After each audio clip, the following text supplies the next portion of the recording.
Bonsoir mesdames, bonsoir messieurs, amis auditeurs de la radio Jésus-Christ, Roi des Rois. C'est votre émission Vie de l'Église. Vie de l'Église qui est un espace de décryptage des faits, des événements qui ont nous accompagner dans cette émission. Nous avons une forte équipe qui sera avec nous, qui est constituée à la technique de l'ancien Martin Bonnier, de Daniel Dayan, de Bertin Ananga. Dans nos plateformes numériques, nous avons Chana Netasi, Djeko Yumbi. À la production des contenus numériques, nous aurons Fabrice Toche et Djeko Yumbi. Aux standardistes, nous aurons Lud Wafan et Clémence Sipouya. Dans les tâches connect, nous avons Roland Ondafé et Ola Calix Meigné. À la réalisation, Rachel Denouka. À la supervision générale, Rodrigue.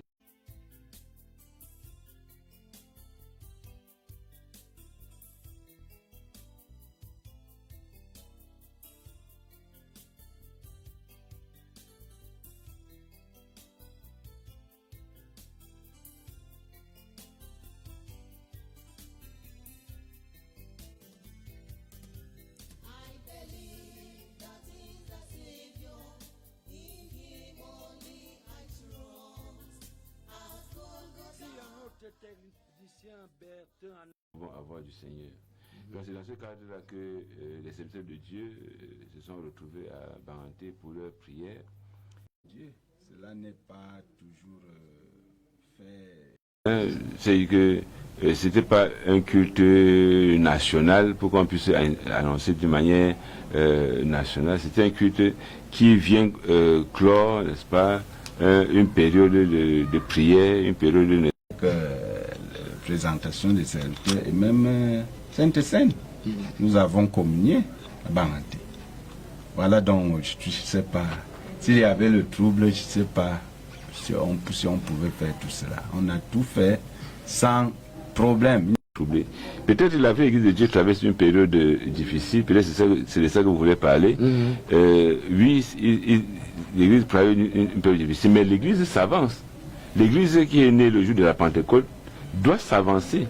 Et on ne peut pas arrêter la marche de l'Église parce que, n'est-ce pas, certaines personnes ont certaines idées.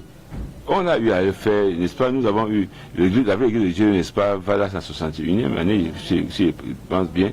Et ouais. On ne pouvait pas, même quand on est arrivé à ce stade, s'asseoir autour du même table, au point où nous sommes parvenus. Alors, au point où nous sommes parvenus, quel point? Je ne sais pas, parce que vous parlez de s'asseoir, se traiter à l'église. Ça doit s'arranger à l'église. Mais si quelques personnes ont trouvé que cela n'était pas une bonne voie pour eux et se sont engagés peut-être à aller en justice ou je ne sais pas où, où le problème de l'église est maintenant traité partout dans la rue, on en parle. Je crois que c'est pas dans les réseaux sociaux, je crois que c'est pas ça la voie normale. Comme vous avez dit, est-ce qu'on ne pouvait pas s'asseoir autour d'une table? Même les autorités ont essayé de trouver un moyen d'entente. Oui, tout cela est utile parce que c'est une affaire des hommes. Comme le révérend vient de dire, c'est une association culturelle qui a aussi même une tutelle.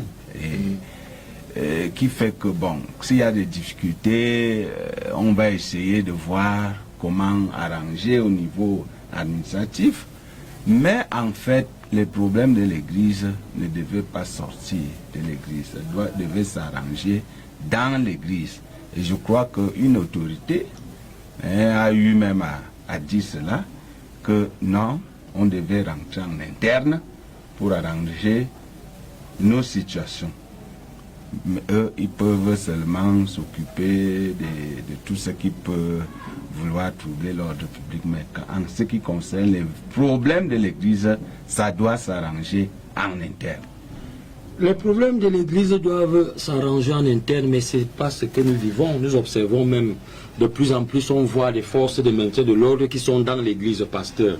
Est-ce que cela est normal? Comment vous voyez cela? Je crois que à l'état où nous sommes arrivés, il faut le dire, n'est-ce pas, pour ceux qui l'ont oublié, nous sommes arrivés à un niveau où il y a un trouble. Il y a un trouble parce que une lettre, un acte du MINAT a été, une prise d'acte a été faite par le MINAT qui prenait, n'est-ce pas, qui prend, le MINAT il a pris acte, n'est-ce pas, d'une assemblée générale qui ne s'est jamais tenue. C'est ça le problème, c'est que il a pris acte, n'est-ce pas, des résolutions d'une assemblée générale qui ne s'est jamais tenue et qui change les statuts de la vraie Église de Dieu et qui dote la vraie Église de Dieu d'un autre organe du conseil d'administration qui s'appelle maintenant bureau exécutif de l'œuvre. Et en même temps que le ministre envoie cette correspondance, n'est-ce pas, il écrit une lettre qui, en même temps, reconnaît un conseil d'administration. C'est le même jour, c'est la lettre 609 et 610, où il reconnaît un conseil d'administration et qui reconnaît que le ministre ne s'ingère pas dans les affaires des associations, et il réitère que sa position du 29 novembre 2021 qui disait si quelqu'un est contre les résolutions du 13 février 2021 qu'il est en justice. Et il est arrivé que depuis 2023, nous sommes en justice.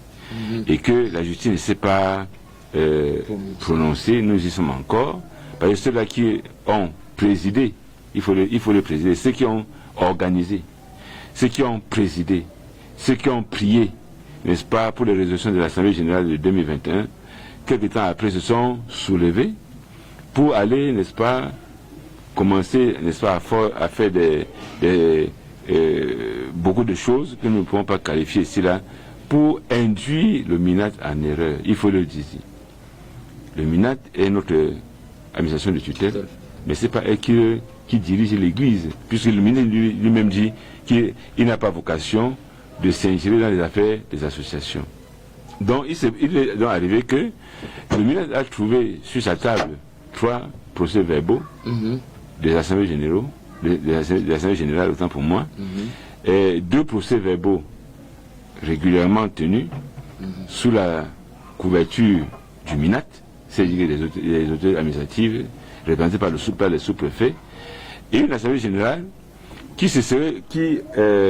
dont on connaît, on a aussi découvert, n'est-ce pas, le 28 février, dans les réseaux sociaux, des résolutions qui se seraient tenues le 17 juin et a été interdite le 14 juin par le sous-préfet de la localité. C'est-à-dire qu'on a donc deux assemblées générales, n'est-ce pas, sous la houlette, n'est-ce pas, des autorités administratives, une assemblée générale interdite, mais à la grande surprise de tout le monde, c'est cette assemblée générale qui a été interdite. On ne sait pas par quel stratagème, n'est-ce pas, cela a été fait. C'est cette assemblée générale qui a été interdite, dont le ministre a pris acte. C'est pour cela que, nonobstant les recours qui sont en justice depuis n'est-ce pas, janvier 2023, qui ne sont pas encore épuisés, et qui devaient normalement, le ministre devait attendre normalement que ces recours soient épuisés, que la justice, n'est-ce pas, soit complètement donne son verdict, avant de pouvoir faire quelque chose. Le ministre a été induit, n'est-ce pas, par les papiers, puisque l'administration c'est le papier, par les papiers, n'est-ce pas, pour prendre acte d'une association qui ne s'est pas tenue. C'est pour cela que les voies de recours normales ont été introduites et doivent aboutir à la conclusion que nous attendons encore. En attendant donc que la justice se tienne, donc on a des difficultés de part et d'autre. Je crois que c'est de ça que vous parlez, où les gens donc se prévalent de cette lettre du MINAT, n'est-ce pas, veulent à tout prix chasser, il faut le dire, n'est-ce pas, les chrétiens des assemblées. Où on vient, il y a eu les prédications, on vient à longueur des prédications menacer les chrétiens, de les écraser dans le Munat, prenant, n'est-ce pas, paraphrasant ainsi le Munat dans une autre circonstance. C'était pas la même circonstance, mais ils prennent que le Munat c'est le Munat, ils prennent qui vont poursuivre les chrétiens, et c'est là où ils font connaître aux chrétiens que l'Église est dirigée par le Munat. Alors le Munat dit que ils ne s'ingèrent pas dans les affaires des associations, mais eux, ils disent ils le disent, n'est-ce pas, à qui veut les entendre, n'est-ce pas, sur tous les pupitres, que c'est le Munat qui les gouverne maintenant.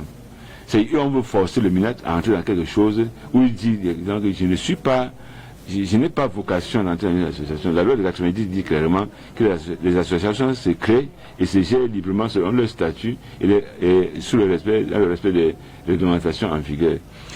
Ils vont maintenant, par tous les moyens, n'est-ce pas, faire intervenir les autorités, les FMO, n'est-ce pas, qui les partent et d'autres, jusqu'à venir même à l'église pour donner des convocations pendant un culte, ce qui n'est pas commode. Et bon, nous subissons cela, connaissant quand même que les recours sont faits. Bon, on attend ce qui va faire. Mais ce qui est sûr, c'est que je crois que les hommes peuvent faire beaucoup de choses, mais la vérité reste la vérité. Et l'Église est la colonne et l'appui de la vérité. Alors, chers auditeurs, nous, à la radio Jésus-Christ, Roi des Rois, notre devoir pour vous, c'est de vous présenter les faits tels qu'ils sont vécus. Il reviendra donc à chacun de savoir ce qu'il a à apprendre et ce qu'il n'a pas à apprendre. Alors, pasteur Damien, quelle est l'interprétation à votre niveau que vous pouvez faire, puisque ça revient toujours? Le Munat ne s'ingère pas dans les affaires internes des associations. Cependant, dans la pratique, nous observons tout de même qu'il y a une sorte de coaction entre le bureau exécutif et les autorités administratives. À votre niveau, quelle interprétation pouvez-vous faire de cela? Je ne crois pas qu'il y ait une interprétation à faire. Il n'y a qu'à constater que le Munat s'est mixé dans l'affaire interne de notre association. Le Munat est déjà partie prenante. Il faut le dire. Puisqu'ils sont clairement, en Gouchou, ils étaient représentés à l'installation. Ils étaient là, ils ont même intervenu en pleine séance d'installation, comme si, pour dire que c'est le Munat qui installe les membres du bureau exécutif. Donc, c'est quelque chose vraiment, nous ne comprenons pas quelle est vraiment leur logique dans ce qu'ils font, parce que c'est le ministre qui a bel et bien dit que le Munat ne se mixe pas dans les affaires internes des associations. Ça veut dire qu'ils disent quelque chose cultuelle. Et font le Ça veut dire dans l'église. Vous voyez, c'est encore plus grave que le Munat puisse venir maintenant dans une église, intervenir, prendre des décisions, menacer les gens qui ne veulent pas se soumettre. Mais il faut comprendre que on n'a pas interprété, on constate que le Munat a déjà pris position dans l'église, il a pris parti pour nous imposer une manière de faire. Alors l'église ne peut pas marcher de cette manière. Alors révérend, est-ce que la vraie église est une particularité? Parce que nous avons vu des problèmes à l'église évangélique, à l'église messianique, à l'église protestante. Nous avons observé, on a essayé d'étudier, l'administration cherche toujours à jouer les régulateurs, mais à la vraie église, c'est comme un poids deux mesures. Bon, je crois que c'est ça la particularité. Nous sommes soucieux, n'est-ce pas, du respect des textes, du respect, n'est-ce pas, des lois et de la Bible qui nous gère, et de nos textes, et puis de la loi de la République. Et l'incompréhension est quand même là. Comment on va installer un bureau dans une association culturelle lors d'un culte et l'autorité administrative prend la parole pour... ça ne se fait pas. Je ne crois pas que lorsqu'on doit installer, n'est-ce pas, un prélat quelque part, Même si l'autorité administrative est invitée, elle ne prend pas parole. Le fait de prendre parole veut dire qu'on a pris position. Je crois que cela n'est pas l'ordre d'une manière, il ne peut pas impliquer ça peut-être au MINA directement, mais il parle des individus. Les individus, pourquoi? Parce que ceux-là qui aujourd'hui se réclament, n'est-ce pas, qui travaillent, disant que pour un bureau exécutif, ont infiltré tous les milieux. Et c'est donc ce conflit d'intérêts, n'est-ce pas, qui est en train de nuire à la vraie Église de Dieu. Quelqu'un va vous dire que je suis, n'est-ce pas, au Minat, je suis à la police, je suis dans l'armée, je suis partout là-bas. Et c'est cela qui ça avec les coercions, n'est-ce pas, ténébreuses, n'est-ce pas, qui voudraient, n'est-ce pas, mettre l'Église à genoux. Nous disons que nous sommes dans un état de droit, après tout. Nous sommes dans un état de droit. Et nous sommes dirigés par des hommes de droit, des hommes, n'est-ce pas, qui ont le souci, n'est-ce pas, de la paix sociale. Et c'est pour cela que nous attendons, n'est-ce pas, que les recours engagés, n'est-ce pas, pour rétablir la vérité, puisque nous disons que c'est un problème de papier. Vous comprenez? Sinon, je me demanderais à quoi servent les sous-préfets. Parce que si le sous-préfet dit qu'il a interdit une manifestation, il le fait, il est le représentant du chef de l'État, de l'État dans cette circonstance, et du MINAS. Et si le sous-préfet dit j'ai interdit une activité, et l'autre dit que j'ai permis dans ma localité telle activité, et qu'on puisse valider une assemblée générale interdite et invalider une assemblée générale régulièrement tenue, ce qui ne peut avoir qu'une manipulation de papier au niveau, n'est-ce pas, on ne sait pas, ce qui fait que la vérité doit être établie. C'est vrai que nous disons aux chrétiens de ne pas perdre courage, puisque n'importe comment, la vérité doit être rétablie. La nuit peut être longue, et c'est ça qui fait que dans cette nuit longue-là, nous avons, n'est-ce pas, des exercitions qu'on va dire, n'est-ce pas, des assemblées qui sont troublées, n'est-ce pas, des assemblées qui sont fermées, comme dernièrement ça à Colmessin, n'est-ce pas, où on vient chasser les chrétiens en pleine nuit de prières, parce qu'on a fait venir des gendarmes qui vous mettent les chrétiens dehors, n'est-ce pas, où les chrétiens n'ont plus le droit, n'est-ce pas, de prier dans leur assemblée construite par eux-mêmes, puisque dans l'Église de Dieu, ce sont les assemblées qui se construisent, n'est-ce pas, c'est l'Église qui construit pour les lieux de prière. Et maintenant, on a interdit aux chrétiens de ne plus prier dans leur assemblée, n'est-ce pas, sous peine, n'est-ce pas, d'être écrasés par le Molinex, n'est-ce pas, d'être, n'est-ce pas, ainsi de suite, n'est-ce pas, en leur disant que, bon, c'est le BO, n'est-ce pas, le BO doit faire, soit on obéit, soit on est écrasé. Les chrétiens ne peuvent pas accepter ça. Mais les chrétiens, ils sont dans un dilemme. Ils ne peuvent pas accepter cela, mais ils ne peuvent pas faire la violence, puisque nous ne sommes pas des gens violents. L'Église est l'Église de paix. Et comme le pays a des règles, des règlements qui sont établis et qui régissent un pays, c'est un pays de droit. Un pays de droit, c'est un pays qui est régi par les textes, par les lois. Et nous connaissons que le président de la République est un légaliste. C'est quelqu'un qui aime cela. On est sûr que nos recours vont aboutir. C'est pour ça que nous n'avons pas besoin de recourir à la violence comme voudrait, n'est-ce pas, on voudrait pousser les chrétiens à cette violence. Ils ne peuvent pas le faire puisqu'ils ont la prière. Et Dieu est un Dieu de paix. Mais malheureusement, ceux-là qui se réclament dans cette forfaiture voudraient partir le moyen de tout gâter rapidement. C'est pour ça que les chrétiens sont, n'est-ce pas, insultés. Il y a même, dernièrement, n'est-ce pas, on a tout raflé. Je prends même un avocat et les mettre en cellule. Vous comprenez la gravité.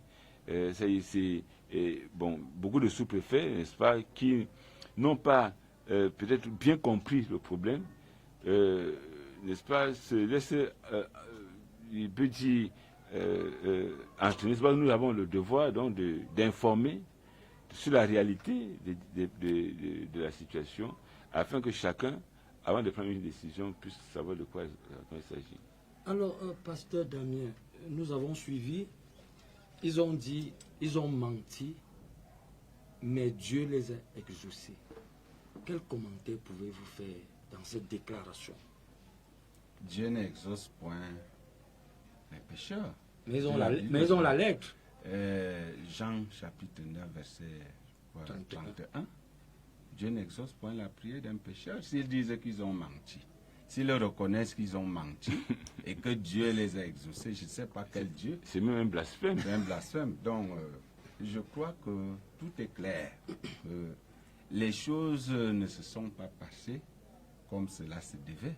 D'autant plus toutes ces irrégularités qui sont signalées, ça et là, une assemblée générale qui a été interdite, et on nous sort des résolutions après, et le ministre prend acte, alors que l'affaire est même encore pendante en justice. Cela ne se fait pas. Donc, dire que Dieu les a exaucés, non, c'est pas le vrai Dieu. Le vrai Dieu exauce vraiment les hommes qui sont dans la justice. Cela, c'est impossible. Donc, ce qu'ils ont fait pour mettre cela sur le dos de Dieu, je crois que c'est un blasphème. Voilà, C'est un blasphème. chers auditeurs, le pasteur dit que c'est un blasphème. Nous allons passer à autre chose. Nous avons, alors pasteur, ces derniers temps, je vais poser au pasteur Damien, ces derniers temps, nous avons une succession de rencontres de serviteurs de Dieu. Qu'est-ce qui se cache derrière cette succession des rencontres des serviteurs de Dieu? Il y a quoi derrière? Vous parlez de quelle rencontre? On a eu à Banganté les serviteurs de Dieu qui se sont rencontrés. Le pasteur a parlé dernièrement. Le dernier week-end, les serviteurs de Dieu se sont rencontrés de l'autre côté. Mais ça devient répétitif là. Qu'est-ce qu'il faut comprendre par cela? Je croyais que vous deviez toujours dire que qu'est-ce qui se cache. Rien ne se cache. Et tout est clair, puisque nous le faisons conformément à la parole de Dieu, puisque le pasteur l'a rappelé dans le livre des Actes, chapitre 6, verset 4, où il est bien dit que nous continuerons à nous appliquer à la prière et au ministère de la parole. Donc c'est ce que nous faisons depuis un certain temps. C'est une décision que nous avons prise lorsque nous étions en mission dans le Grand Nord, que les serviteurs de Dieu doivent se retrouver, surtout ceux qui sont en plein temps, de temps en temps, pour prier là où ils sont dans leur localité. Et je voulais dire que pour Banganté, c'était un peu national. La prière était, les serviteurs sont venus de partout. Bon, celle que nous venons de tenir à PK16, vers Lobo, était pour Yaoundé, même si nous avons eu quand même la visite d'un diacre et de son épouse venant de Douala et d'un administrateur aussi. Donc c'était prévu qu'on devait se retrouver avec les pasteurs de Yaoundé et les diacres, les nouveaux diacres et les nouveaux serviteurs. Donc c'est quelque chose, nous voulons que cela puisse se régulariser, que ça soit quelque chose que nous allons faire habituellement, que ça devienne une habitude dans notre service, parce que c'est ça, c'est écrit, il faut que les serviteurs se retrouvent. Si on pouvait le faire même chaque mois, ce serait bien. Vous voyez, nous avons déploré même cela pendant notre séminaire. Les autres nous ont demandé pourquoi cela nous... Puisque ça devait même se faire chaque semaine, pour ne même pas dire chaque jour. Les serviteurs devaient se retrouver pour prier, c'est leur travail, pour prier et pour étudier la parole, pour travailler dans la parole et avoir beaucoup de choses qui doivent aider l'Église sur le plan spirituel. Donc, je crois que ce n'est que dire que c'est à répétition. Je crains que peut-être quand on va le faire chaque mois, chaque semaine, je ne sais pas ce que vous allez dire. Ça doit être. C'est une vie. Ça devait être une vie dans l'Église des serviteurs de Dieu, surtout qui travaillent en plein temps. Alors, pasteur, vous avez dit, comme cela est dit, un séminaire de renforcement des capacités. Nous allons entrer un peu dans la profondeur. Il y a des pasteurs et les diacres qui ont été présentés. Entre les deux ministères, qu'est-ce qui les différencie? Puisque c'est deux ministères qui cohabitent, exactement, quelle est la différence? Comment comprendre? Est-ce que vous pouvez un peu nous expliquer les rôles de chacun dans une assemblée? Je crois que, comme la Bible le montre, et l'homme de Dieu, n'est-ce pas, a insisté là-dessus durant ces dernières années particulièrement, où il disait qu'il n'y a pas de pasteur sans diacre, et qu'une assemblée doit avoir un pasteur et un diacre au moins. Quand vous voyez, n'est-ce pas, dans le livre de Philippe, n'est-ce pas, l'apôtre Paul écrit aux saints, aux évêques et aux diacres. C'est la constitution d'une église, n'est-ce pas, minimale. Donc le diacre est un service, n'est-ce pas, issu d'une difficulté.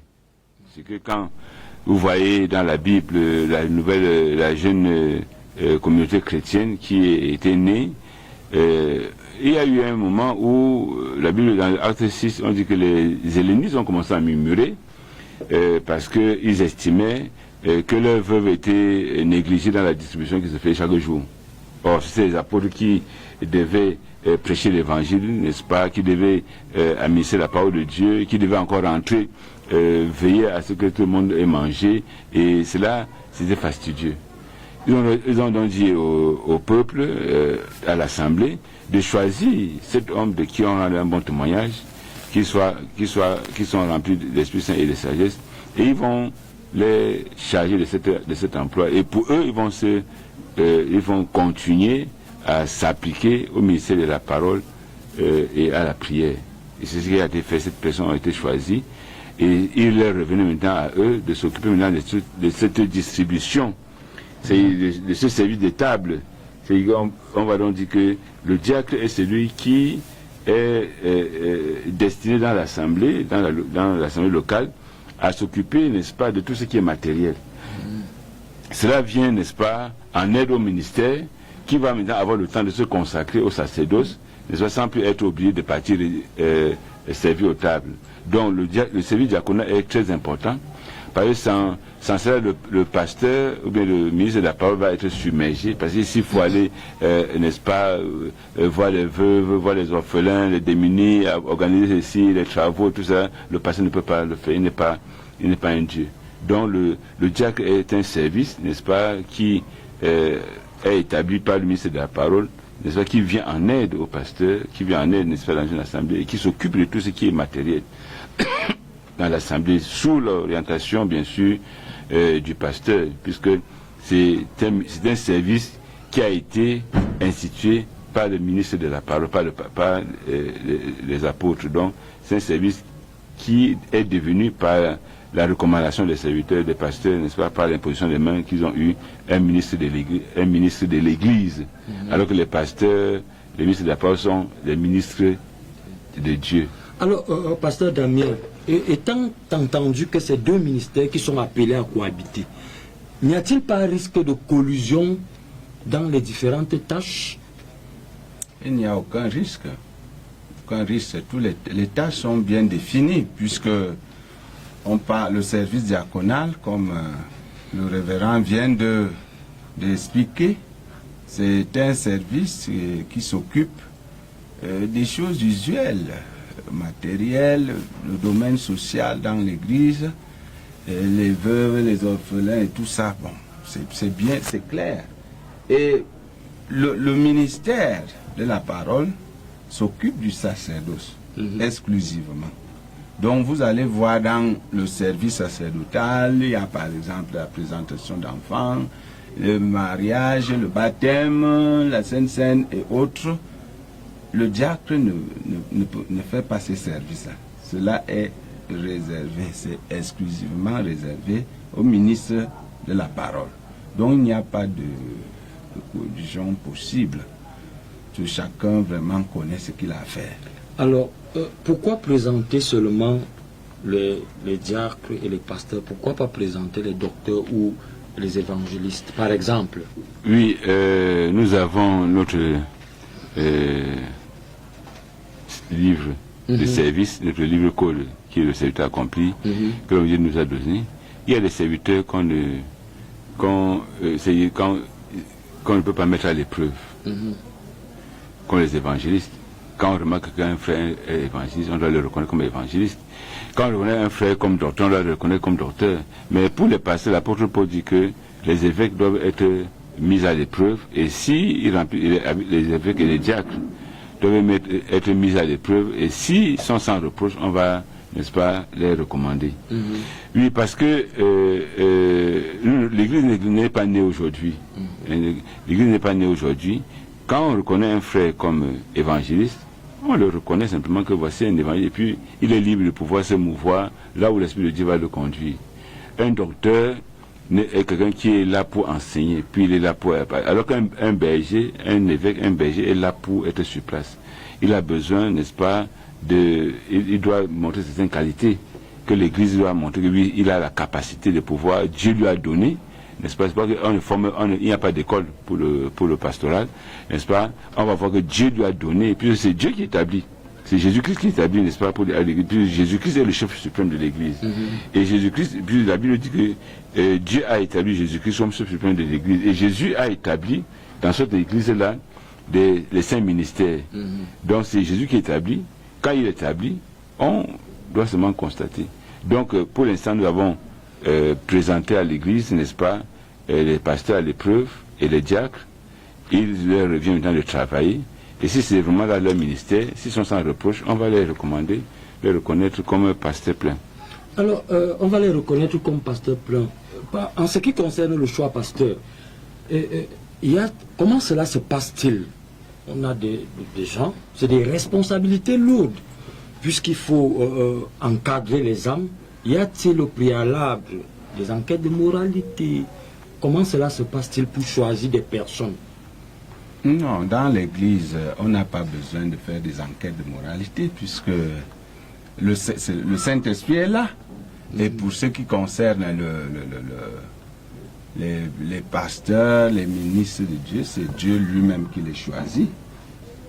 Bon, donc, mais nous avons dit pour les diacres, les critères sont bien définis dans la Bible. On connaît, c'est un homme qui est plein de sagesse, plein d'Esprit Saint et qui a un bon témoignage. Donc on observe, et ce sont les frères. On dit l'assemblée, choisissez parmi vous. Choisissez parmi vous.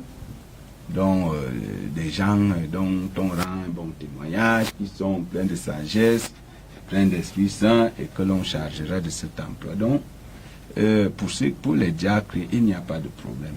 Les critères sont bien définis. Mais pour les pasteurs, comme il vient de dire le révérend, le PCA, il vient de le dire que, en fait, c'est un ministère, surtout le pasteur, c'est un berger. Et il est appelé certainement à administrer, à gouverner, par rapport aux autres qui peuvent être comme itinérants, sont toujours en déplacement, ils vont de part et d'autre. L'évangéliste ne peut pas rester sur place. On ne peut pas lui donner une assemblée à encadrer. Il est appelé à aller dans toutes les villes, partout dans le monde, pour annoncer l'évangile. Même chose pour le docteur qui marche aussi pour enseigner. L'enseignant ne peut pas rester seulement ici pour l'enseignement. On a besoin de lui un peu presque partout. Donc, tandis que le pasteur est là, il doit être là. Par conséquent, il faudrait qu'il ait vraiment les qualités d'un bon administrateur aussi. C'est un administrateur, il est économe de Dieu, il est tout, il garde les hommes et les biens de Dieu. Il doit donc aussi être quand même quelqu'un qui a des qualités. C'est pour ça, si quelqu'un aspire à la charge d'évêque, il doit. On le sait dans 1 Timothée 3. Donc, on regarde tout ça. Et on voit si il remplit les conditions. On peut... Alors, chers auditeurs, c'était aussi pour vous faire participer. C'était un séminaire de renforcement des capacités qui a eu lieu de l'autre côté de PK16 par Lobo. Avant de marquer une pause, je vais poser une dernière question au révérend. Alors, révérend, l'homme de Dieu avait toujours, comme vous l'avez si bien signalé, qu'il n'y a pas de pasteur sans diacre. À son époque, il n'y avait pas beaucoup de diacres, mais l'église fonctionnait. Est-ce que ça veut dire que le diacre n'est pas indispensable? Le diacre est très indispensable. Mais à son époque... C'est pour cela qu'il a passé le temps à dire que montrez-moi vos diacres. Puisque, comme le pasteur l'a dit, c'est l'Assemblée qui doit choisir ses diacres. Donc, si on dit que le diacre n'est pas important, c'est que le problème qu'il y a eu, vous voyez, quand vous prenez par exemple le livre d'Actes des Apôtres, n'est-ce pas, quand on parle que les murmures ont commencé entre les hellénistes et les juifs parce que leurs femmes, leurs veuves étaient négligées, ça peut aller jusqu'à des affrontements. Ça peut aller jusqu'à la nouvelle communauté qui s'est créée là, n'est-ce pas, explose. Simplement parce que la nourriture était mal distribuée, ou bien on sous-entend, ils ont pensé que la nourriture était mal distribuée. Or, vous voyez que quand on a établi les diacres, on ne vous parle plus encore qu'il y a eu des troubles, parce qu'ils étaient là consacrés à cela. Ils réfléchissaient comment faire pour que personne ne puisse murmurer. Quand le poste c'est pour ça qu'on a fait ce séminaire de renforcement, comme vous le dites, n'est-ce pas, à PKC, à Komeyang, n'est-ce pas, pour faire connaître aux diacres, nouvellement, n'est-ce pas, inscrits au rôle, l'ampleur, n'est-ce pas, de la tâche qui leur revient. Le diacre n'est pas là pour compter l'argent chaque dimanche et chaque réunion et puis mettre dans la caisse et puis faire le rapport et partir. Mais c'est lui qui, il est un organisateur. C'est un organisateur sur le plan matériel. C'est un service tellement large. Il a donc fallu que, même le temps que nous avons passé n'a pas pu suffire. Je crois qu'on aura d'autres séminaires parce que quand les gens viennent prendre certaines charges, il faut leur donner les instruments nécessaires pour pouvoir bien comprendre ce que l'on attend d'eux. C'est cette organisation de diacres qui a permis de contenir 5000 personnes. Et le nombre ils ont eu des difficultés après, mais non plus les difficultés des tables. Ils ont eu des difficultés pour l'évangile, n'est-ce pas? La persécution est venue. Sinon, au départ, il devait y avoir une implosion à l'intérieur. Avant même que les persécutions sont venues après. Parce qu'on a vu les apôtres étaient consacrés à la prière et au ministère de la parole, et eux, ils étaient là pour organiser. Quand vous voyez dans le chapitre 4, on vous dit que ceux qui croyaient venaient, ils déposaient, n'est-ce pas, leurs biens au pied des apôtres. Et c'est eux qui se chargeaient de distribuer à 5000 personnes. C'était fastidieux. Et automatiquement, ils pouvaient avoir des manquements. Et après, il fallait encore aller à la prière. Après, il fallait encore trouver la parole pour donner. Ils ont donc déchargé ça sur des personnes sages, qui ont un bon témoignage et qui remplissent saint et sagesse, et qui, dirigés par Dieu, ont pu maintenant stabiliser la situation, et que la parole, maintenant, on va vous dire que la parole avançait. C'est-à-dire que les ministres de Dieu maintenant travaillaient, n'est-ce pas, librement, sans plus s'occuper, n'est-ce pas, des tables. S'ils doivent s'occuper des tables, c'est qu'on va leur donner de manger, mais non plus pour encore être là pour distribuer. Et c'est ça le travail du diacre.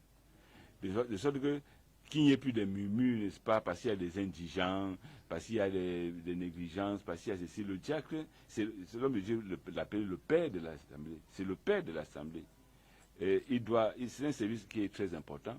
Il a fallu que nous puissions avoir quelques jours, n'est-ce pas, avec les serviteurs de Dieu, pour expliquer, même au pasteur, de comprendre la collaboration qui doit exister entre le pasteur et le diacre. Parce qu'on a eu souvent, à cause de l'ignorance, n'est-ce pas, des conflits. En réalité, il n'y a pas de conflit, puisque le pasteur, dans son ministère, est là pour le sacerdoce. Et le diacre, n'est-ce pas, aide le ministère, n'est-ce pas, en stabilisant, n'est-ce pas, le côté matériel. Ça permet que le sacerdoce soit fait sans blâme. Donc, c'est un service qui est très important, n'est-ce pas, et qui, son manquement, apporte la pauvreté dans l'Église, apporte, n'est-ce pas, les murmures, et cause de beaucoup de choses. Il faut donc, nous n'en avons pas assez. On a présenté, je crois que 9 diacres, n'est-ce pas, pour notre communauté. C'est trop petit. On doit arriver à avoir un diacre par assemblée. Alors, merci à notre technicien. Nous allons marquer une petite pause tout en rappelant à nos auditeurs qu'ils peuvent toujours appeler, hein, ils peuvent poser des questions. Les responsables sont là, ils ont les réponses à toutes les questions. Mais en attendant, nous allons marquer une petite pause musicale.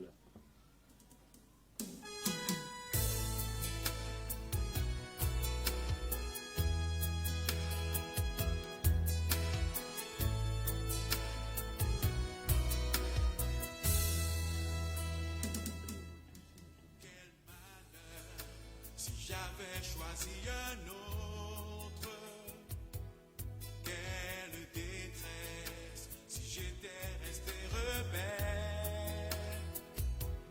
quelle douleur si je ne te connaissais pas. Jésus vit, je sais que Jésus vit. Jésus vit, je sais.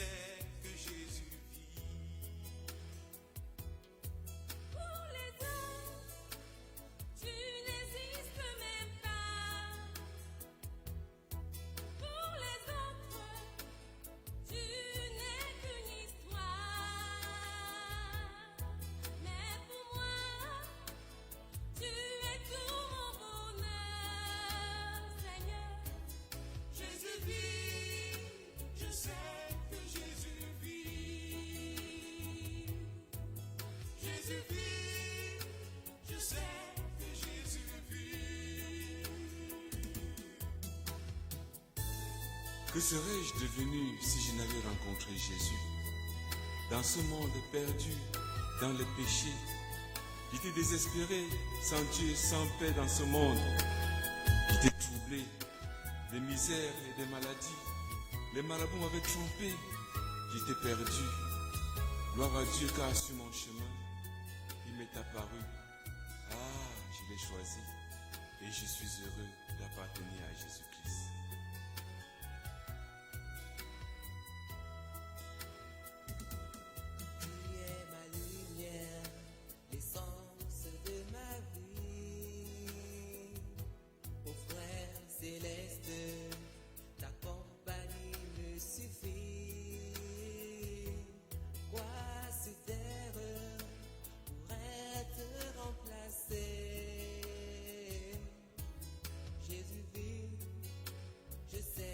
Qui vient adoucir nos mœurs dans ce studio. Voilà, nous allons commencer par cette question qui nous vient d'un auditeur. Alors, pasteur, tu as dit lors de la présentation de ces aspirants qu'ils peuvent plus tard devenir évangélistes. Dans ce cas, dira-t-on qu'on a présenté un évangéliste à l'église? Non, pas seulement devenir évangéliste.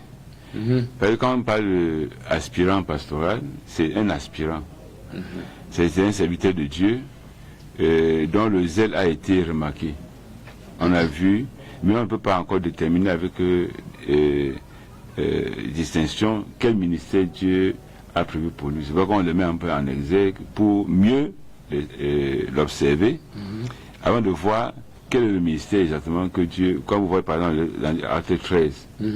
Acte 13, chapitre 1, verset 1, on nous dit qu'il y avait des serviteurs, n'est-ce pas, les docteurs, les prophètes, n'est-ce pas, Cyril de Cyrène, Manaïm, n'est-ce pas, Saul de Tarse, Barnabas, ils étaient en prière, et Dieu a dit, mettez-moi à part Saul et Barnabas pour l'œuvre à laquelle je les ai appelés. Donc, ils étaient là tous des serviteurs de Dieu, mais après on a vu que leur ministère était plutôt ce sont les apôtres, on les a mis à côté, ils sont partis. Donc, quand on dit que quelqu'un est aspirant pastoral, on prie aussi que Dieu puisse déterminer exactement de quel ministère. Puis, quand on dit un ministère pastoral, c'est un ministère de la parole. C'est un aspirant, un ministère de la parole. La parole, c'est l'encadrement. N'est-ce pas? Et c'est en travaillant donc qu'on va voir, n'est-ce pas, s'il y a à quel ministère, n'est-ce pas, il a été choisi, on va le reconnaître que bon, il est évangéliste, il est docteur, il est apôtre, il est ceci, il est cela, selon que Dieu va le faire. Alors, pasteur Damien, il y a un phénomène de chasse aux sorcières qui se déroule ces derniers temps par les adeptes du bureau exécutif. Véritablement, est-ce qu'on peut interdire à un serviteur de Dieu d'exercer? Interdire à un serviteur de Dieu d'exercer. Je ne vois pas dans quelles conditions. Bon, on peut le faire, peut-être l'administration, je ne sais pas où on peut le faire, mais l'empêcher d'exercer vraiment, c'est... Même s'il est en prison, il peut exercer. Il peut exercer même en prison. C'est partout où il y a les hommes, on exerce. On exerce. Bon, mais interdire, ça se dit, ça se fait peut-être avec les administrateurs qui ne comprennent pas le problème que nous vivons. Aller interdire à un ministre de Dieu d'exercer.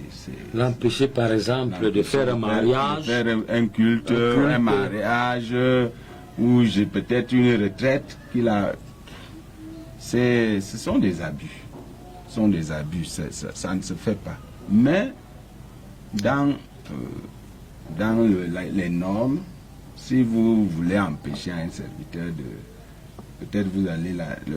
L'apôtre Paul dit que si mes mains sont liées, la parole n'est pas liée. La parole n'est pas liée. Donc on doit comprendre cela.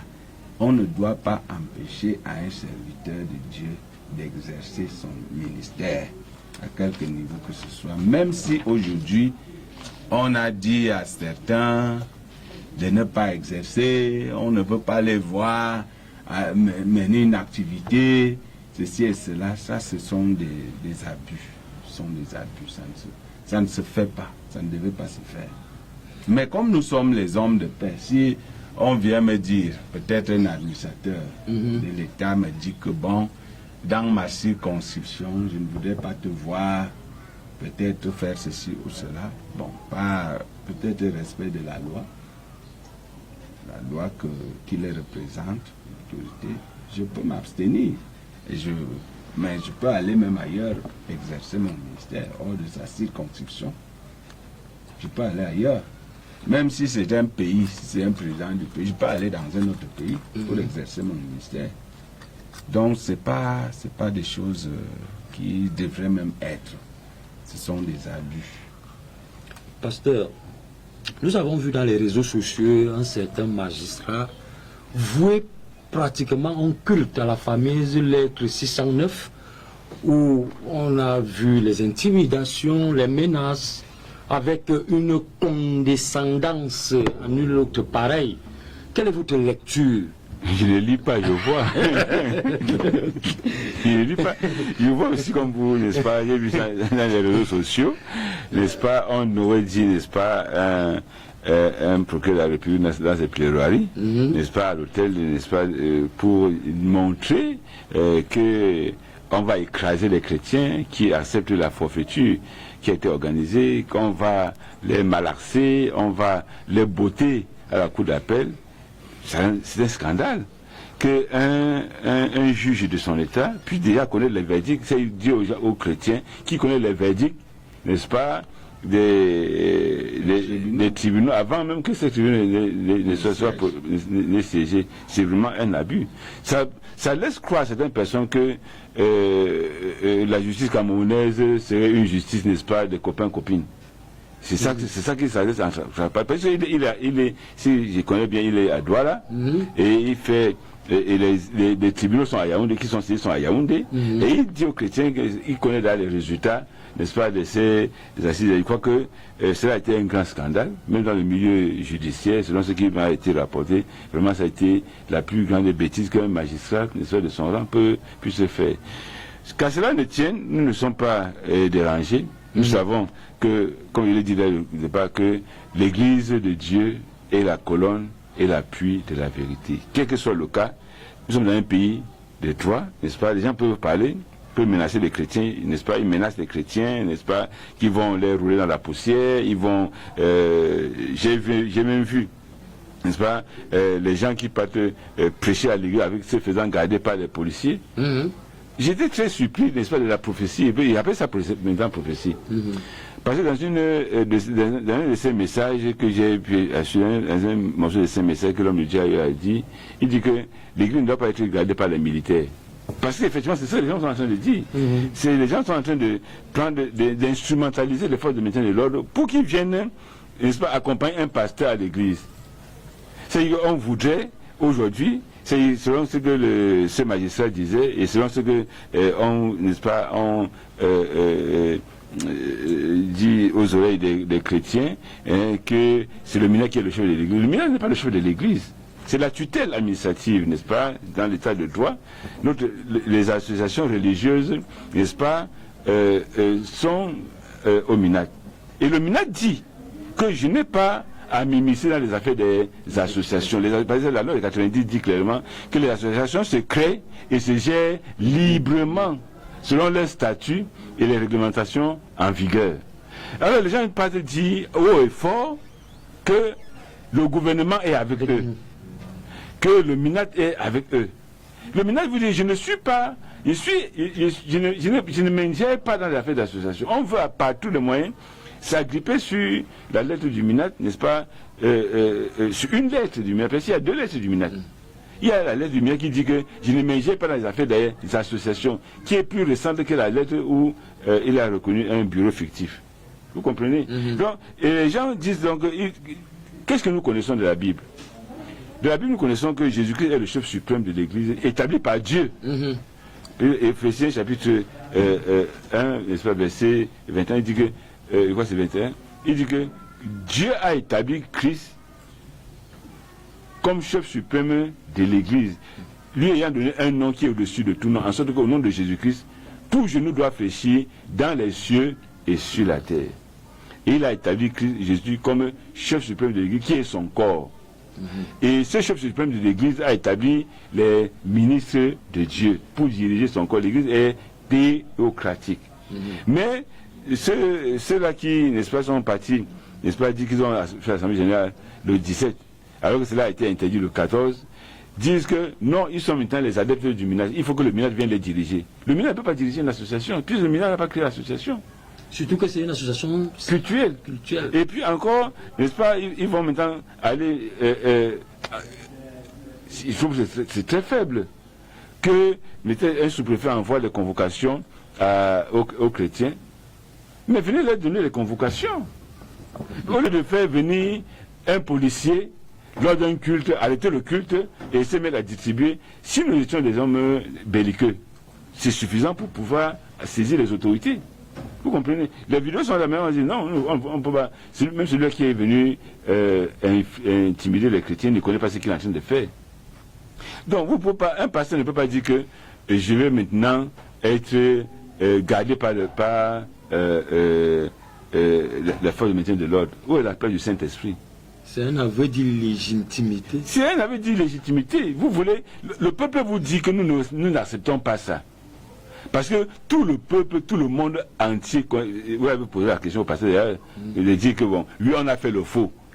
Mais si Dieu n'était pas venu, le faux n'aurait pas réussi. C'est-à-dire que Dieu est maintenant un Dieu du faux. Un Dieu du faux.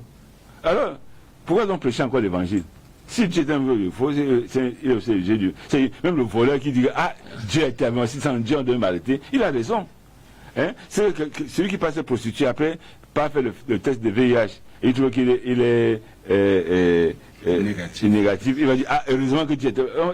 Est-ce que Dieu est un Dieu de prostitution? Est-ce que Dieu est un Dieu de faux? Quand ils sont partis concocter, nous avons signalé.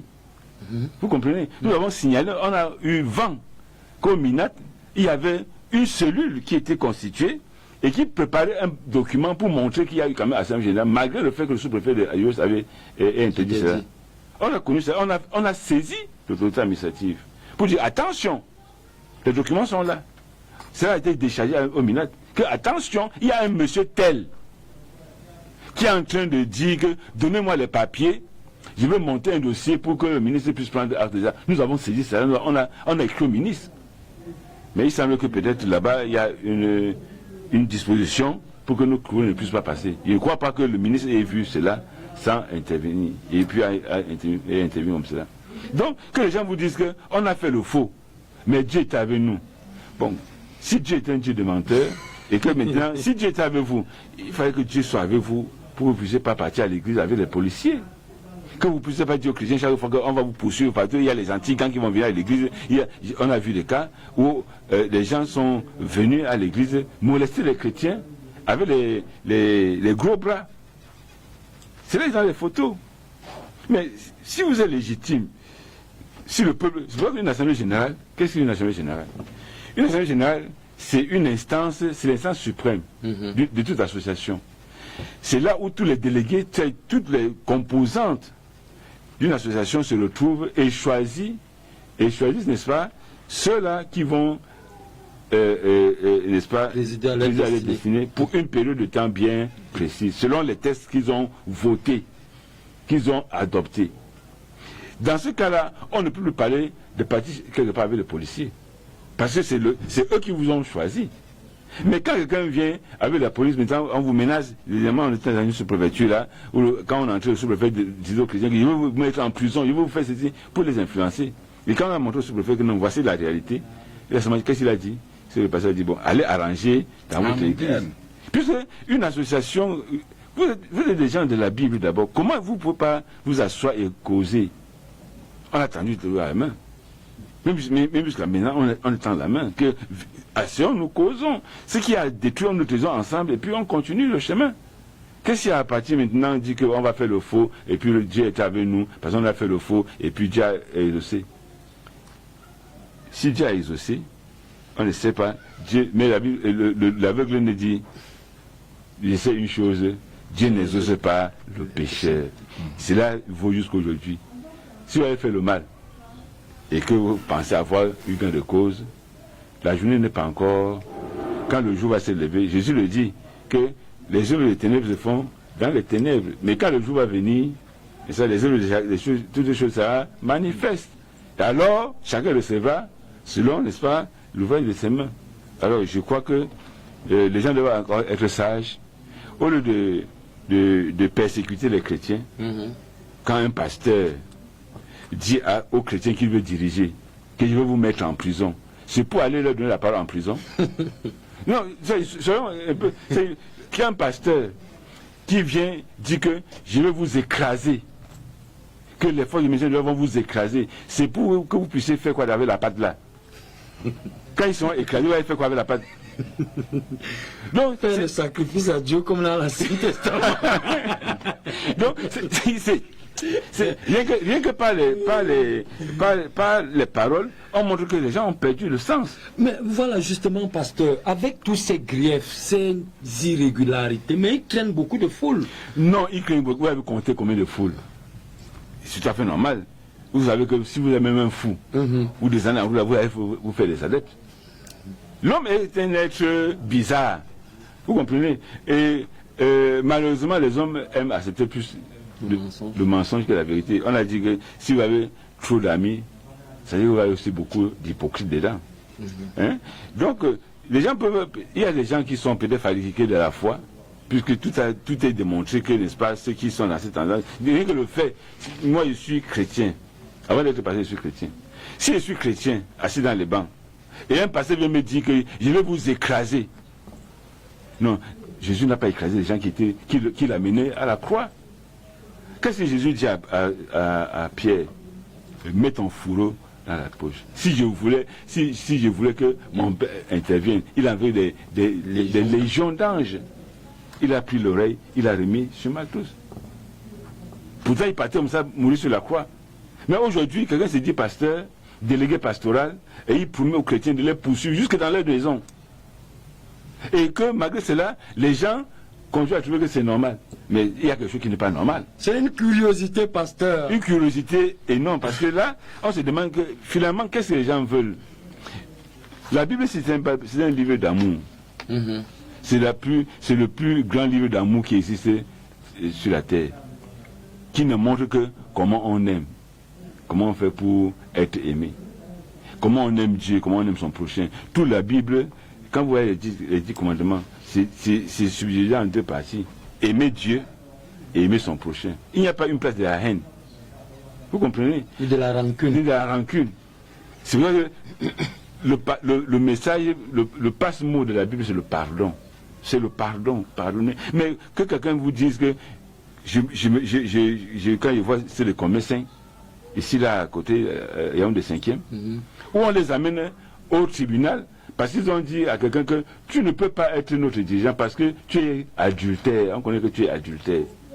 Et à cause de cela, on les amène au tribunal, au commissariat, parce qu'ils ont dit que non, tu ne peux pas nous diriger. Mais finalement, donc il faut maintenant qu'on puisse, comme ils ont fait le faux, et que Dieu est avec eux, il faut aussi que Dieu soit avec les adultères.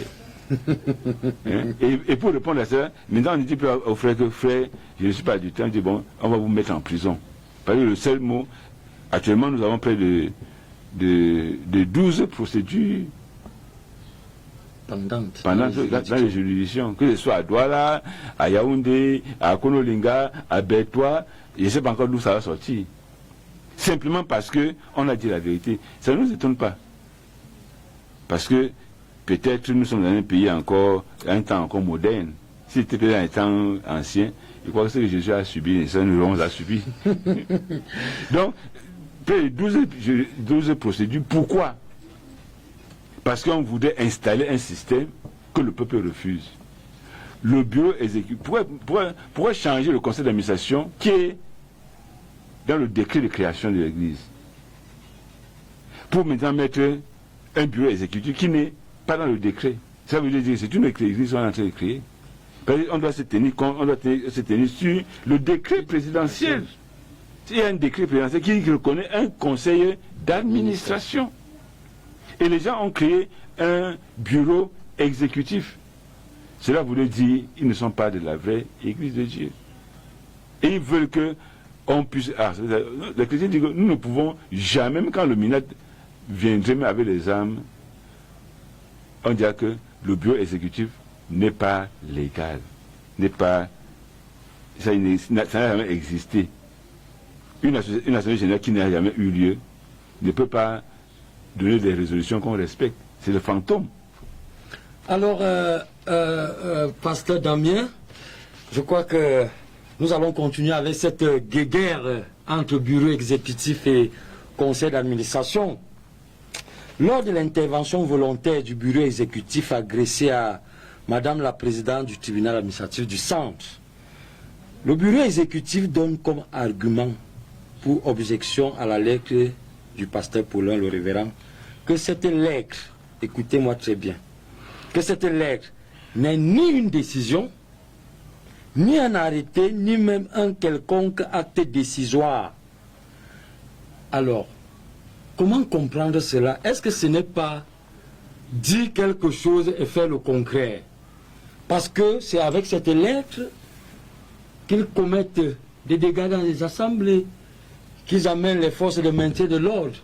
Mais d'un autre côté, ils brandissent comme argument que cette lettre n'est pas décisoire. Comment le comprendre?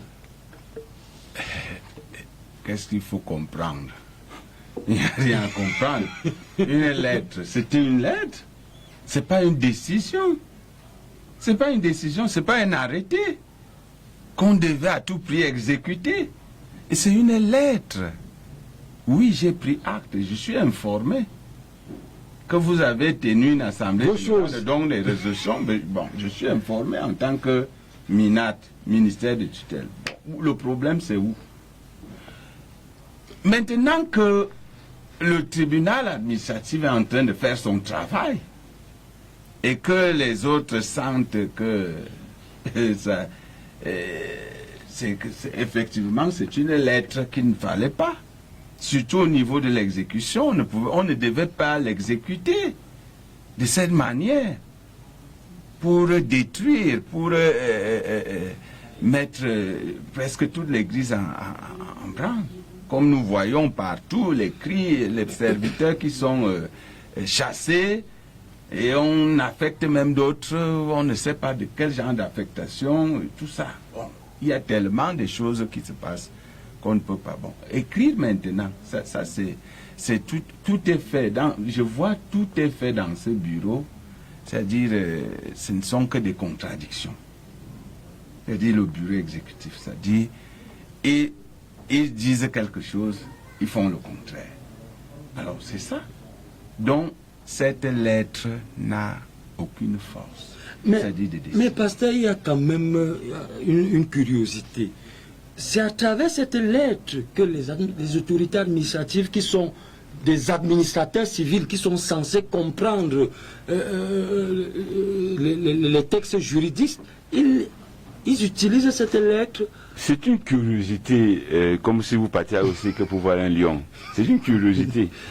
Parce que quand vous arrivez chez un ministre, il me dit qu'on m'a appelé du MINAT, que sur instruction du ministre, le culte qui va se passer à, je sais pas, à Yowa, je sais pas, quelque part, n'est-ce pas, doit être interdit. Qu'est-ce que le ministre avait à voir dans un culte, dans un sous-quartier? Vous comprenez? Et on se base sur quoi? Que le ministre a écrit. Le ministre dit que une prise d'acte n'est pas... Ils ont dit que ce n'est pas décisoire. Ni une décision qui peut porter grief. Pourtant, c'est ça qui pense parce que c'est nous que le ministre a reconnu. Non. Qu'on comprenne très bien. Qu'on comprenne très bien que, comme le pasteur l'a dit, et ça, tout est contradit. Parce que quand vous voyez, par exemple, deux procès en 2023 pour l'annulation, n'est-ce pas, de l'Assemblée générale de 2021, qu'ils ont présidé. Les gens ont présidé l'Assemblée générale, ont écrit la lettre au MINAT pour dire que voici, on a fait l'Assemblée générale et c'est tel qui est le PCA. 6 mois après, bien 7 mois après, je ne sais pas quand ils ont fait ça, ils se retrouvent dans une petite chambre, ils écrivent une deuxième lettre. Et ils font dire à tout le monde que, oh, il y a 2 lettres qu'on a écrites, il y a un faux procès verbal. Jusqu'à porter plainte. En 2024, c'est 24, en janvier 2024, il y a une plainte qui est posée. Mais pasteur, c'est tellement 23. C'est tellement unique ça. Pour faux et usage de faux, que vous avez écrit un faux procès verbal. Et directement, lors de l'enquête civile à la cour d'appel, ils se disent que oui, c'est nous qui avons écrit le faux procès verbal. Et pourtant, il y a une citation directe. Que vous accusez quelqu'un d'avoir fait à votre place. Ce sont des contradictions. On ne peut pas comprendre cela. Et après, quelques temps après, là-bas, à l'enquête civile, on l'a montré, c'est la dernière fois, vous dites au juge, à la collégialité, qu'on avait organisé une assemblée générale à Yos et on a interdit. Un mois après, vous scandez partout qu'on a reconnu l'assemblée générale. Alors que c'est vous qui avez dit que l'assemblée générale qui a été organisée était interdite. Voilà, maintenant, on a fait un recours au MINAT et on a introduit donc une plainte, n'est-ce pas, pas contre eux. Contre le MINAT. Contre le MINAT. Pour dire qu'il faut que les choses reviennent dans l'ordre. Il n'y a jamais eu l'Assemblée générale. Il y a deux encore. On est à la cour d'appel. C'est eux qui ont saisi la justice. C'est pas nous qui avons saisi. Ce sont les contestataires de l'Assemblée générale qu'ils ont organisé et présidé. Et ils partent encore porter plainte pour qu'on annule cela. Et on y est encore. Et ils viennent maintenant vous montrer qu'il y a eu l'Assemblée générale, que le sous-préfet avait interdit. Il faut donc que le droit. Et ils interviennent. Puis c'est là une aberration qu'ils puissent intervenir. Puis c'est pas eux qu'on a. On ne sait pas comment ils ont fait pour connaître qu'on a. Puis ce sont les choses qui se passent entre les administrations. Ça montre effectivement qu'il y a des gens là-bas. Il y a coaction. Voilà. Et vous venez dire que, d'ailleurs, annuler ça, puisque ça ne fait aucun mal. L'acte du ministre ne fait aucun mal, ça ne fait rien. Ce n'est pas une décision, ce n'est pas un arrêté, ça n'est pas aucun grief, c'est inodore. Pourtant, les plaintes sont portées aux chrétiens parce qu'ils vous disent que c'est on refuse. Vous partez voir les sous-préfets, les commandants, vous prenez les gendarmes derrière vous. Avec quoi? Cette lettre-là. Vous fermez les assemblées. Les chrétiens sont à la nuit de prière. À 23h, on vient les faire sortir. Les policiers viennent les faire sortir pour fermer l'église. À partir de quelle lettre? Cette lettre-là, donc ça porte des griefs. Et presque tous les documents ont les références. Et maintenant, un peu partout, il y a le superviseur à gauche, superviseur à droite, au Vassi, au nord. À partir de quoi? De cette lettre-là. C'est une contradiction qu'on ne comprend pas. Il fallait que. Je crois que le bureau, ce bureau-là, devait dire qu'après tout, rentrons, trouvons nos frères, on s'assoit. On voit que bon, qu'est-ce qui ne va pas? On arrange. Nous avons toutes les mains ouvertes, puisque la Bible nous dit que nous avons le ministère de la réconciliation. Nous ne supplions pas, mais nous disons qu'il n'y a pas d'autre chemin que de se réconcilier. Si le ciel est vrai, si c'est ce que nous cherchons tous, on ne peut passer que par la réconciliation. Nous avons on a tendu les mains et on tend d'habitude. Mais on voit seulement l'Ouest a un superviseur qui ne respecte même pas leur statut, leur faux statut qu'ils ont fait. Il n'y a pas ça dedans. Il n'y a pas de superviseur. Donc c'est quelque chose qui est un foutu. Ils avaient dit que ils vont maintenant gérer l'église avec les 2 tiers. On n'a pas entendu un jour qu'ils se sont réunis pour maintenant nommer superviseur à gauche, superviseur à droite. Mais je rends grâce à Dieu parce que de plus en plus les autorités administratives se rendent compte de la supercherie. Ils se rendent compte de la supercherie pour dire non. Vous êtes encore au tribunal, attendez que le tribunal puisse se dessaisir. C'est ça. Alors, pasteur, il y a dans des assemblées des chrétiens qui vivent le martyre. Ils souffrent, il y en a qui ne parviennent pas à prier. Qu'est-ce qu'il faut faire? Combattre ou se soumettre? Qu'est-ce qu'il y a lieu de faire? Parce que la situation est pendante. Il y a des cris à gauche, il y a des... On se soumet à qui? Se soumettre à qui? Puisque le bureau exécutif, ce qu'il demande, c'est de se soumettre et tout ira dans l'ordre. Les chrétiens se soumettent à Dieu, dit la parole de Dieu, et ils résistent au diable. Et je crois que c'est ça.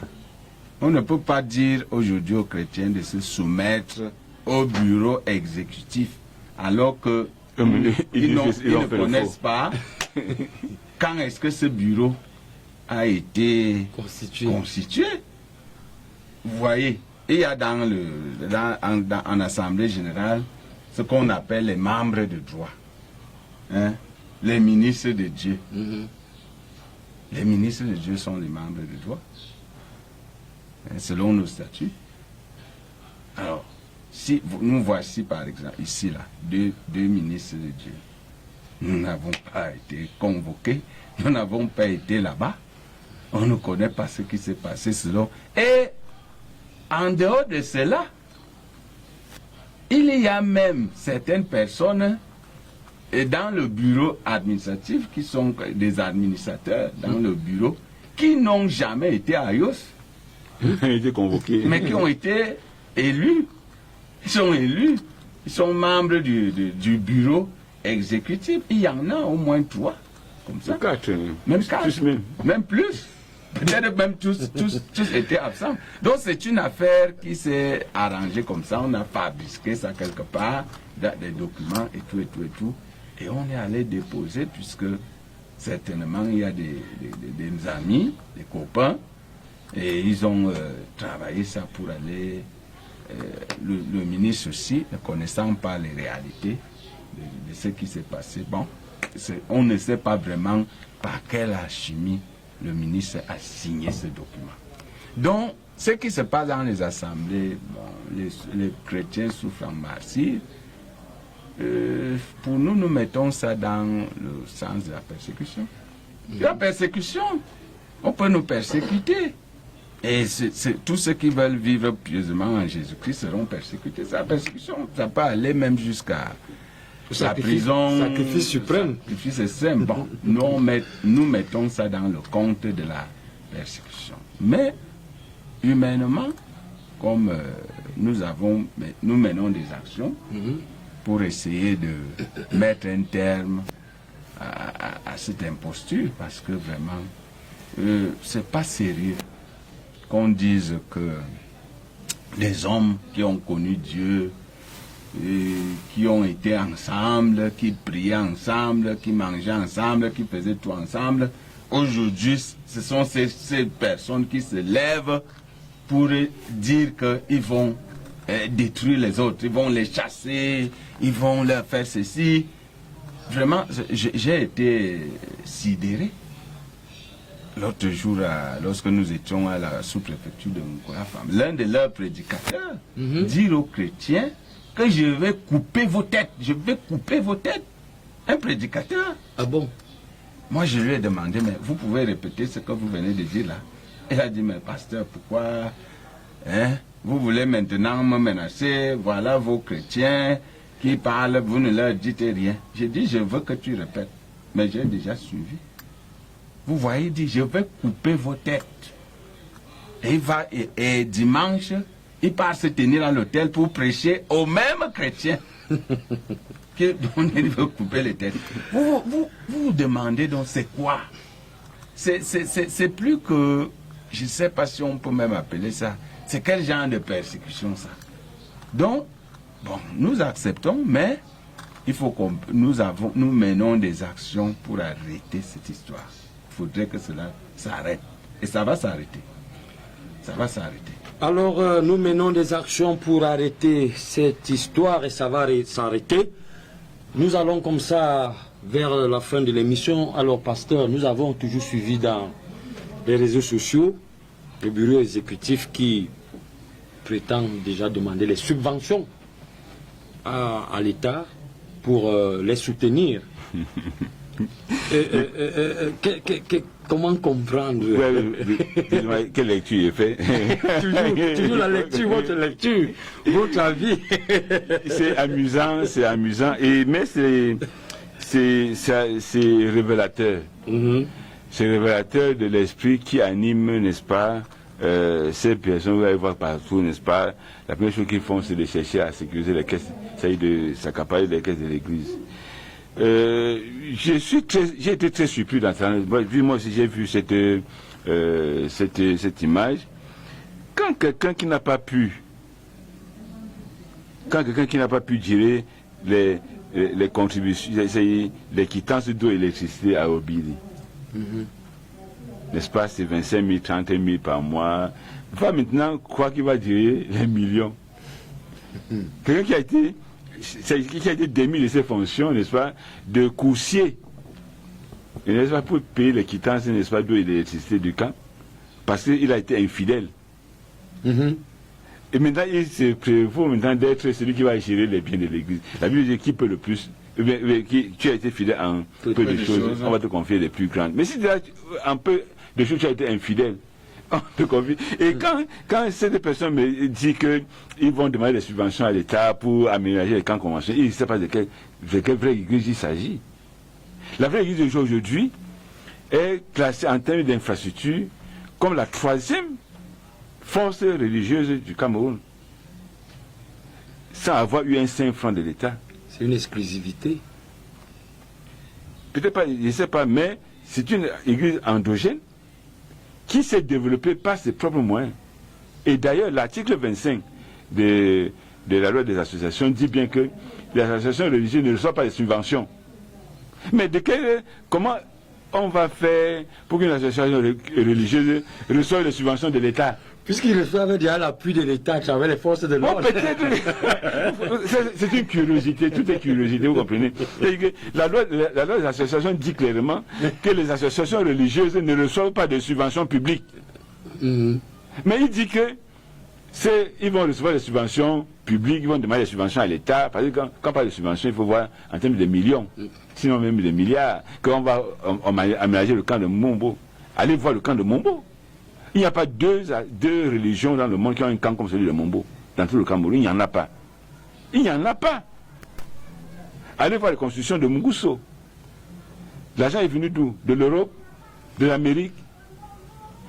Allez voir en Amérique, où l'église a acheté 8000 mètres carrés de terrain à Washington DC, sans avoir regardé si l'État existe.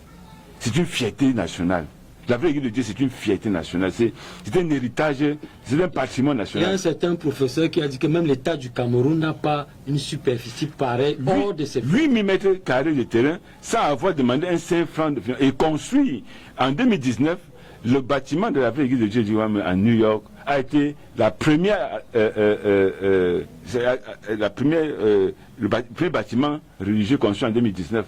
Et il a reçu ce prix-là. Sans avoir reçu avec la pierre de Njungo. C'est la pierre de Njungo qui a été placée comme pierre de fondation, comme pierre angulaire à Washington DC, sans avoir demandé, n'est-ce pas, les subventions de l'État. À peine vous voulez faire quelque chose de faux là, Et vous dites que bon, vous faites le clin d'œil à l'État, que bon, le magistrat a dit que le gouvernement est avec nous, là on va maintenant demander des subventions, on va lui donner des millions et on va gérer. Non, écoutez, qu'est-ce que l'État a fait pour la vraie Église de Dieu? Elle ne peut rien faire. Il ne peut rien faire parce que la loi des associations dit clairement que les associations religieuses ne reçoivent pas de subventions publiques. Et même notre statut dit que nos entrées sont constituées de quoi? Des dons, des dîmes, collectes, offrandes, des dons et des legs. Des chrétiens. Vous comprenez? Donc, sur quelle base donc les gens vont essayer de... Comment on a pu faire un faux? Et Dieu était avec vous. Vous allez faire le faux, n'est-ce pas? Et vous allez pu avoir vous croyez que vous allez continuer à faire le faux. Peut-être on va commencer à dire que la vraie Église n'est pas une association culturelle. On va maintenant dire une association culturelle, comme il y a vu ailleurs, quand on a fait une association culturelle. Là, maintenant, c'est une association culturelle. Ça donne une ouverture. Ça donne une ouverture. C'est là, maintenant, peut-être, quand il voit, par exemple, je peux bien comprendre que le but, n'est-ce pas, de ce bureau n'est que sur les problèmes matériels. Quand il voit, par exemple, le camp de Niala, là où il y a le collège et la responsabilité, s'étend sur près de, je crois que près de 2 hectares. C'est l'église, c'est les sables sortis dans la rivière qui est en bas, et les chrétiens qui ont construit cette école. Moi-même, quand j'étais enfant, j'ai appris à faire la maçonnerie là-bas, où on parlait de nous laisser pour faire la maçonnerie. Et quelqu'un se lève aujourd'hui pour dire qu'il va faire le morcellement. Vous ne connaissez pas ça, il vous le dit. Il y a des gens qui se lèvent pour dire qu'ils vont faire le morcellement parce qu'il faut qu'on coupe, qu'on se partage le gâteau. Mais c'est le bureau là-bas, c'est le bureau exécutif. Les choses sont tout en genre, comme disaient les jeunes. Qu'on puisse mettre, n'est-ce pas, P430 sur la route à Missoké. C'est Missolé. Missolé. À 18 millions pour vendre un terrain avec l'église dessus. C'est ça le bureau exécutif. Allez demander, allez voir. Qu'aujourd'hui, là où je vous parle maintenant, il y a des tractations pour morceler le camp de Niala. Le camp de Niala a un titre foncier, n'a pas besoin d'être morcelé. C'est ça que je suis en train de dire, que si quelqu'un n'a pas pu gérer les 25 000 francs pour l'eau et l'électricité dans un petit camp d'Obili, c'est pas, n'est-ce pas, la subvention de l'État. Je crois que c'est un rêve. Et c'est ça que le pasteur dit, tout est curiosité là-dedans. Je crois que c'est, quand il a vu même le papier, qu'ils ont appelé statut, mais là-bas, il n'y a pas ça. Mais il me dit que bon, ils vont demander la subvention. Sur quelle base? Bon, comme ils connaissent peut-être comment ils font, et puis ils réussissent. C'est le bureau exécutif. Ils vont exécuter seulement. Alors, il y a des questions qui fusent. Hein. Nous allons lire quelques-unes et compte tenu du temps qui nous est imparti. Il y a Florence qui dit: l'homme de Dieu avait dit que ce sont les forces de maintien de l'ordre qui viendront diriger l'Église. Était-il donc faux, pasteur? Il a dit ça. Questionnement. Pourquoi on nous donne la référence? Mais ce que je connais, que l'homme de Dieu a dit, et que le voice est là, et même, n'est-ce pas, l'enseignement est là, c'est clair, que c'est pas l'armée qui vient garder une assemblée. Tout le monde a compris cela.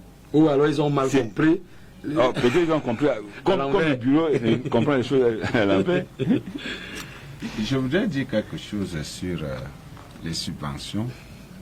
Il faut comprendre que ceux qui parlent des subventions, ce sont les fonctionnaires de l'État. Ils vont activer certaines en tant que fonctionnaires aux finances, d'ailleurs. Il y a des lignes budgétaires là.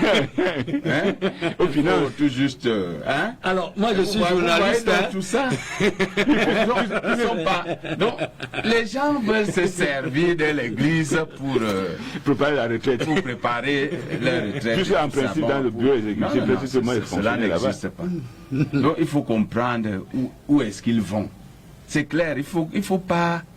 Et nous voulons vraiment attirer l'attention des autorités ou bien de l'État, parce que voilà des gens très... Il faudrait mettre l'œil sur ce genre de personnes. Nous n'avons pas voulu parler ou les dénoncer. Parce que dans nous, comme le pasteur vient de dire, des gens qui ont montré, ils ont montré leur bassesse dans des petites choses. Les factures, ils n'ont pas pu gérer cela. Parce qu'ils sont maintenant, je ne sais pas quoi, aux finances, qu'ils vont nous dire que l'Église aura besoin de subventions. Et ceci, l'État va donner des subventions, on va construire des grandes églises. Non, ils savent ce qu'ils veulent faire. Donc c'est clair, il faut que vraiment les autorités administratives mettent l'œil sur ces déclarations d'un fonctionnaire. Il est encore en fonction et il le dit.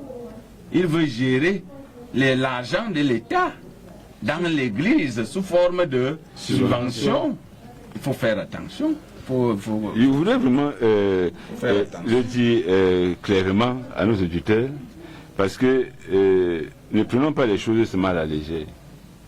Quand un fonctionnaire qui est en service aux finances, n'est-ce pas, vous dit qu'ils vont demander les subventions à l'État, tout se gère au niveau des finances.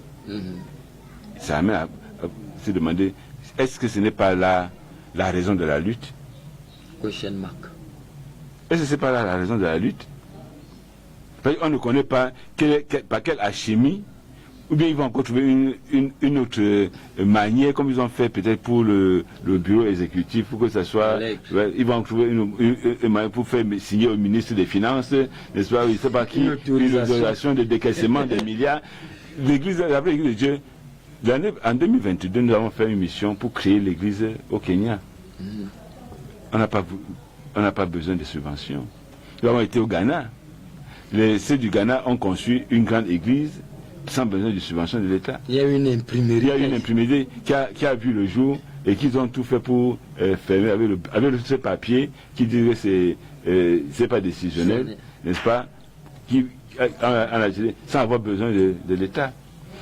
Nous avons, n'est-ce pas, un personnel des serviteurs de Dieu qu'on encadre sans avoir besoin de l'État. On va prendre la subvention de l'État pour faire quoi? On a construit les écoles sans subvention de l'État.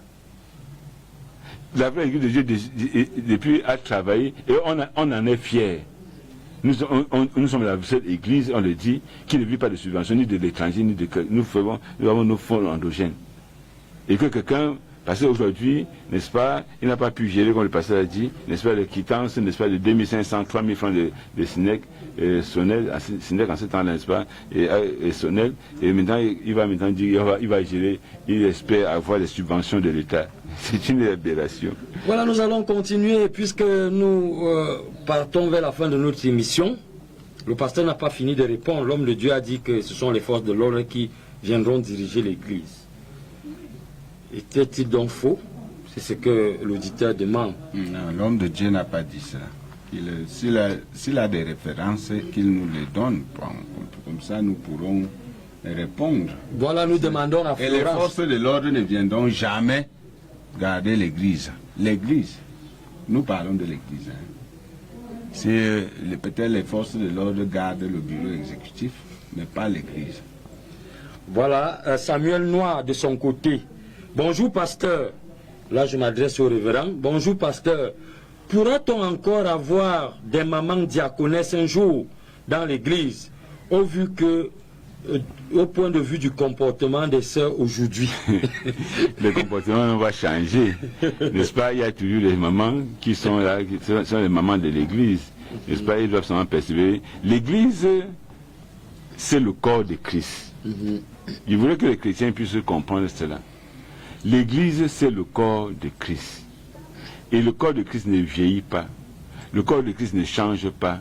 Le corps de Christ, n'est-ce pas, ne s'affaiblit pas. Elle n'est pas partie de l'avant. C'est pas parce qu'on a eu peut-être quelques difficultés, n'est-ce pas, que ça veut dire qu'on va s'arrêter. Non, l'église est plus forte aujourd'hui que hier.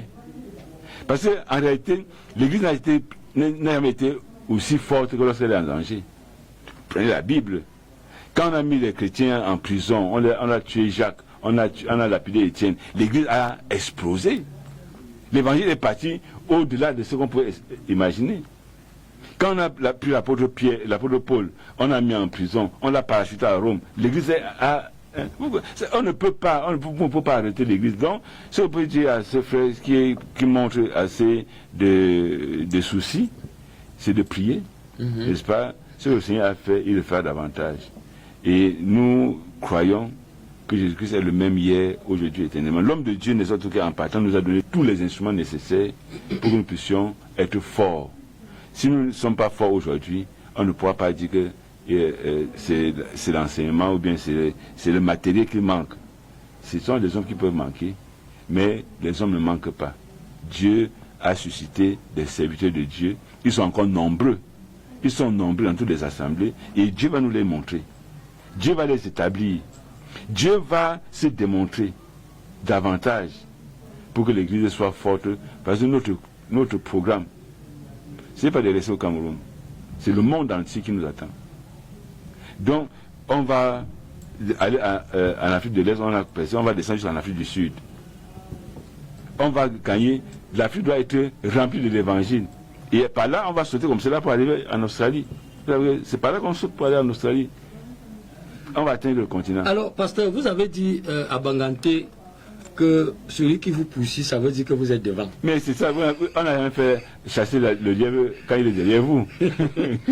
Oui, et je voulais dire quelque chose sur les diaconés. Oui, pasteur. Je crois que, bon, ce frère aussi, bon, il veut dire, les femmes avaient le comportement des femmes aujourd'hui. Les femmes se comportent comment? Les femmes ont toujours été des femmes. Donc, et nous avons eu des diaconesses, et nous en aurons. Nous en aurons. Donc, qu'ils ne s'inquiètent pas et qu'ils ne se mettent pas déjà à juger nos mamans et à les condamner parce que à sa manière de parler, c'est comme si il a déjà condamné les femmes, qu'avec leur comportement aujourd'hui, est-ce qu'on peut encore avoir des diaconesses? Non. Les diaconesses, ce ne sont pas les anges. Les anges qui viendront être des serviteurs de Dieu, non, ou servantes de Dieu, ce sont ces mamans dont il parle là. Donc, si elles ont peut-être quelques comportements qui ne sied pas, je crois que la parole de Dieu est là pour les modeler et on aura des diaconesses. Alors, nous allons déjà à la fin. Pasteur, il y a la retraite de Ngousso qui devait avoir lieu le week-end passé. Finalement, elle a été reportée. Qu'est-ce qui s'est finalement passé? C'est simple parce que, vous savez, actuellement, à l'heure où nous parlons, Ngousso est comme barricadé. Et nous devons la justice, se recherche dans la paix. Et on voulait vraiment tenir cette retraite spirituelle en Ngousso. Et même dans les réseaux sociaux, on a suivi des menaces, des paroles, que si nous voulons tenir la retraite, on va marcher sur leur coquille. Non, nous ne pouvons pas. Bon, avec des choses comme ça, qu'est-ce qu'ils attendent quoi? Qu'est-ce qu'ils veulent? Au juste dire que nous sommes violents? Non, nous ne sommes pas violents. Nous ne pouvons pas utiliser la violence pour venir faire une retraite. Une retraite, c'est quand même une rencontre de recueillement, de paix, de prière et tout. Nous avons donc constaté que le cadre et le temps n'est pas approprié pour tenir cette retraite et elle est reportée. Cela ne veut pas dire qu'elle n'aura pas lieu. Elle est tout simplement reportée à une date ultérieure. Nous trouverons, je crois que quand les circonstances vont nous permettre de le faire, nous allons faire. Que les chrétiens vraiment soient rassurés là-dessus. La retraite d'une Fundi se tiendra. Elle se tiendra. Alors, mesdames, messieurs, c'est Vie de l'Église qui est votre émission, notre émission, qui a pour objectif de donner les éclairages sur des sujets qui sont souvent tabous.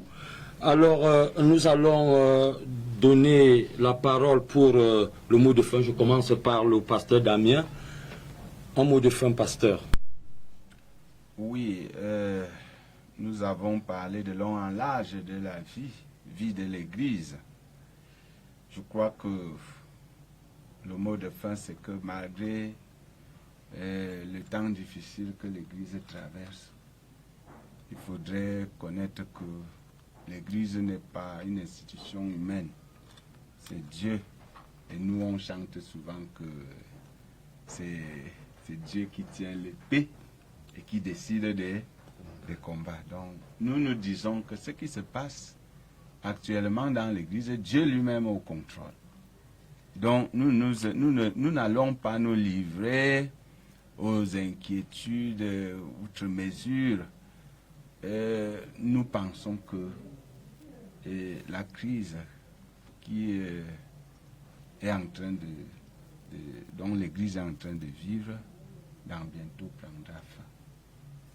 Il y a toute chose à une fin, un commencement et une fin.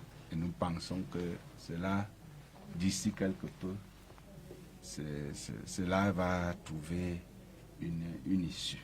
Voilà, avant le mot de fin, pasteur, il y a des procédures administratives, les voies de recours. Où en sommes-nous? Parce que beaucoup d'auditeurs s'interrogent. Je crois que les chrétiens doivent être patients. Nous sommes dans une école de patience. Et ce qui est sûr, c'est que nous croyons en Dieu, qui est le Dieu de justice, qui a établi les autorités pour établir la justice aussi parmi les hommes.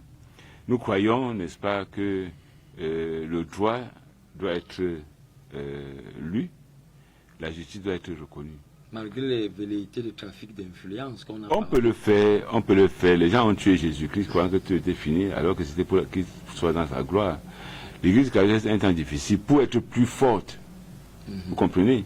Pour être plus à même de remplir les missions que Dieu va lui donner. Dieu a un cahier de charges. Mais il faut que nous traversions par ce courant pour être à même de pouvoir nous élever à la hauteur des challenges que nous avons à relever pour le royaume à venir. Donc les recours sont attendus, n'est-ce pas? Quoi, dans les prochains jours, on va commencer à avoir les décisions de justice, que les chrétiens restent en prière, qu'ils sachent que Dieu est vivant. Amen. Dieu est vivant.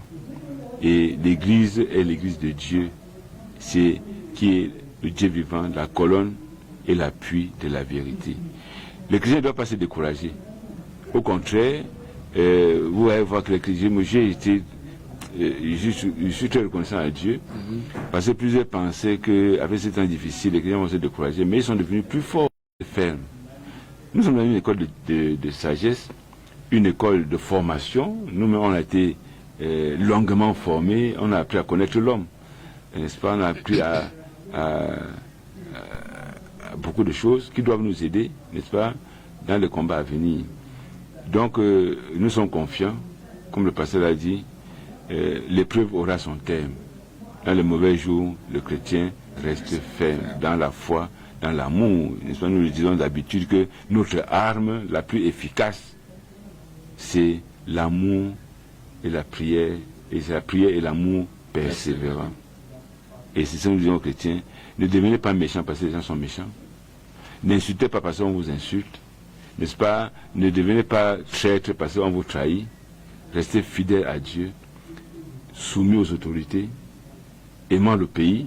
Et je voudrais aussi dire que nous fêtons la fête nationale de l'unité.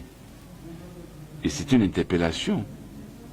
Si la nation entière exalte l'unité, qui est une vertu chrétienne, combien de fois pour les chrétiens? C'est sur nous les chrétiens qu'on devait prendre l'exemple d'unité.